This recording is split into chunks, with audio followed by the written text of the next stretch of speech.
Суретші мысық. Бір суретшінің Мия атты мысығы болыпты. Мия иесі секілді суретші болуды армандапты. Ол үшін сурет салуды үйренуі керек еді. Суретші Мияның арманын білген соң, оған қолдау көрсетіп, бар білгенін Мияға үйретеді.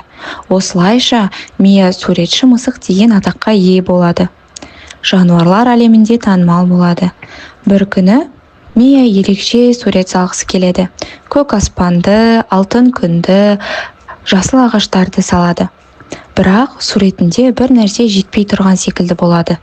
Мия орманға шабыт алайын деп барып қайтады. Сапарында көптеген жануарлармен сөйлесіп, олардың әртүрлі хикаяларын естіп қайтады. Сол сапарында Мия суретке не жетпегенін түсінеді. Ол жануарлар.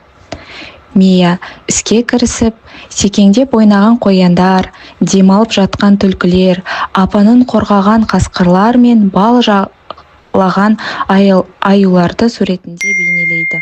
Оның суреті ғажайып болып шығады, себебі жануарлар мен құстар тірідей болып көрінеді екен. Ормандағы достарына Мияның суреті өте қатты ұнайды. Рахмет саған, Мия, досымыз, деп ризашылықпен. Осылайша Мия достары көбейеді, ал жануарлар Мияның әр суретіне сүйсініп, қуанышпен қолдап жүреді екен.